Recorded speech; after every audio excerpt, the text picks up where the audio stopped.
We're back. Woo! It's Rashane Jones. You can also call me Azincore, Jake, Sir, whatever you want to call me, except for anything explicit, obviously. All right. So, well, last time we were here, we were looking at just getting started with Flash. We're continuing the series. This is part two. I guess in the first part, I didn't really say it was a series, but it is. And so we're covering a few more aspects of Flash before we actually continue. So I'm gonna keep this little dango guy from last time, and what we're gonna be going through is our layers for now.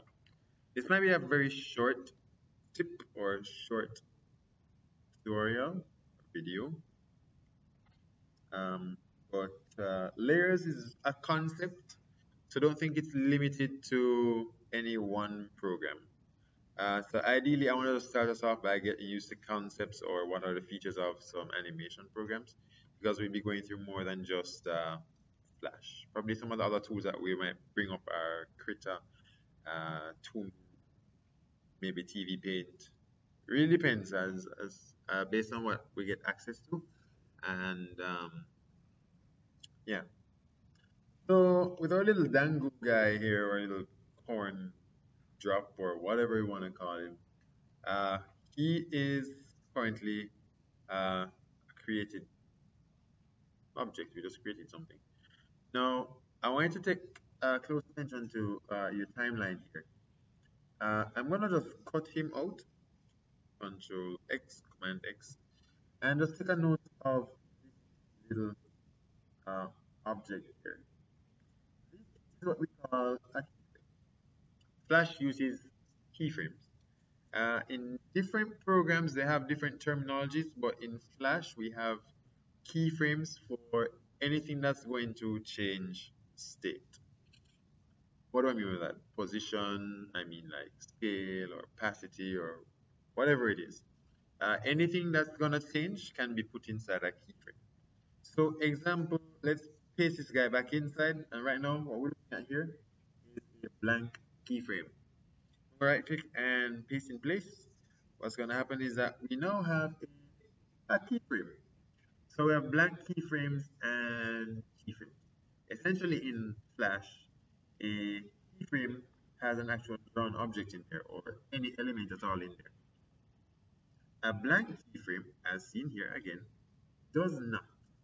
So in any case, for any reason at all, you want to create a period of nothingness in your animation, you can actually create blank keyframes and then fill them in afterwards.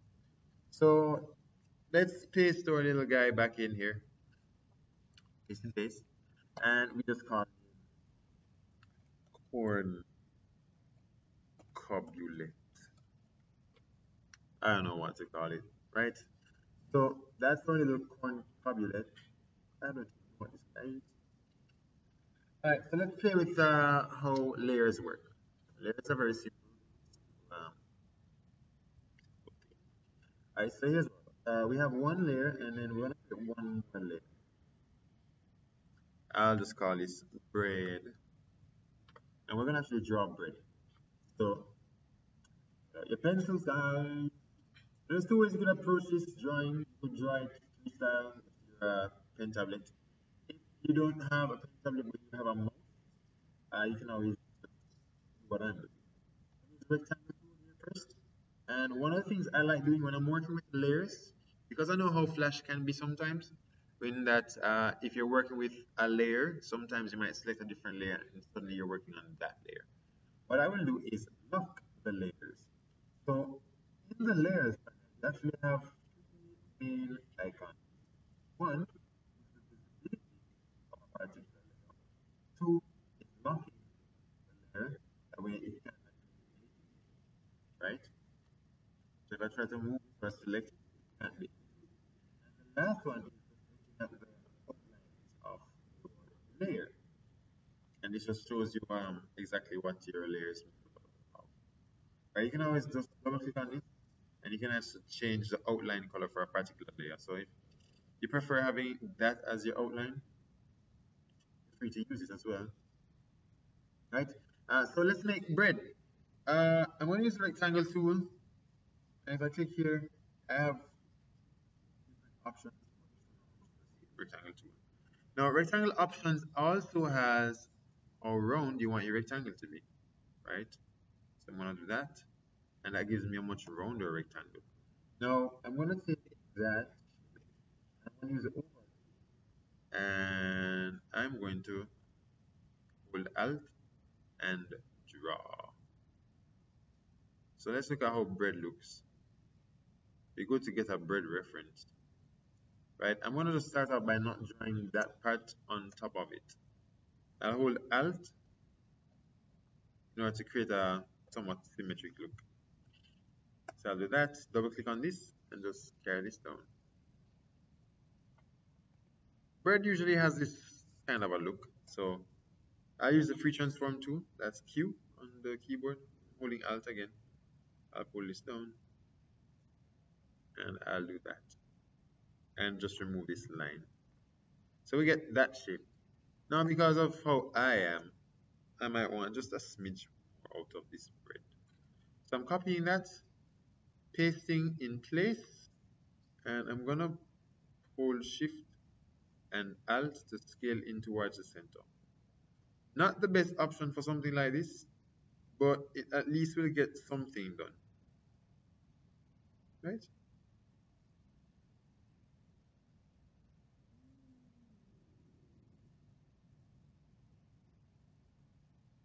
So we have that now.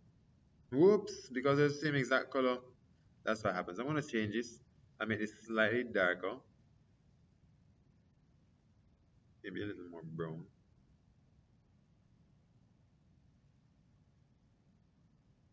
Right? So now it looks more like toast. That the truth. I use a line tool just to kind of separate them and just select this part and just carry it down. Then I'll take my bucket tool and fill that spot.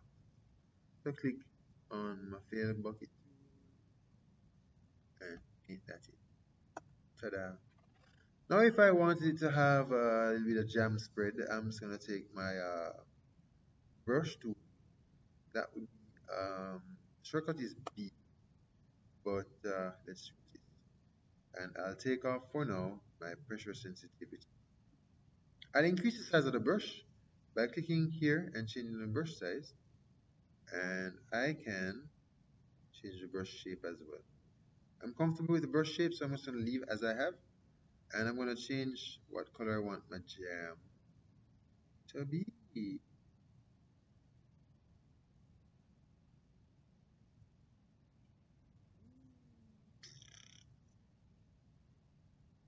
Jam spread. Now you're probably wondering why that kind of just adjusted itself a while ago when I drew. Because smoothing is on. Smoothing just smooths out everything.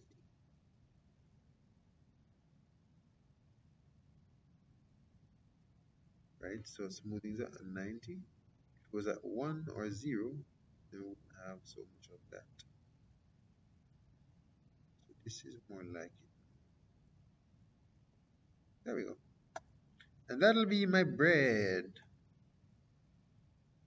Now bread is on a layer by itself, and corn carbulate is on another one. I like separating my elements so that they are different. So for bread, it's on a higher layer, as you can see, it's above corn carbulate. And I'll just pull this guy over so you can see it clearer. Once that's done, I can actually select my layer and put this here. Right? What happens, because it's above, this is going to be in front of it. But if I were to switch the layers by, say, example, click and hold and drag bread down, it's going to be behind. And that's simplistically how layers work. You could add a few more things, but I don't want to exhaust the brains. So I'm gonna do just one more thing. Perhaps I should use a droplet of water. I use my oval. And I'll change the color of my fill to blue. that. I can hold shift to maintain the proportions. And what I'll do I can click on it and create for myself that. Then I'll just take this from here, that up. That might need more. So I'll remove that stuff.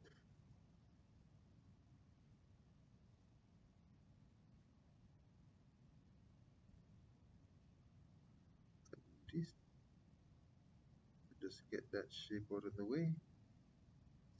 For here, and just tweak it a little bit. Tweak it a bit.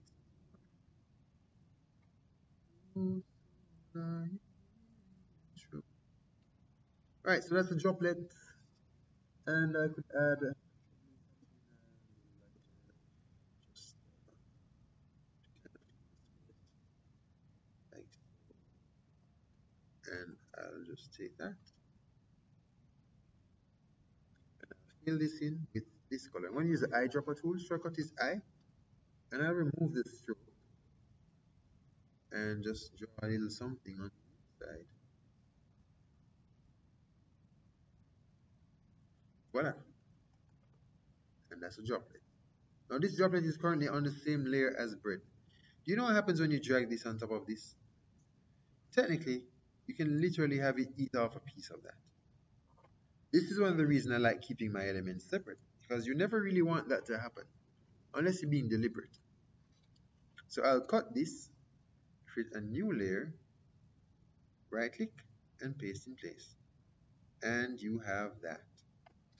So that's just one part of the whole layer. So we discussed layers in this video. Ta-da! So I hope that helped. Don't be afraid to use your layers, no matter how many you have. As long as you're organized, it'll give you the best results. So thanks again for watching. Like, share, subscribe, and have a good day.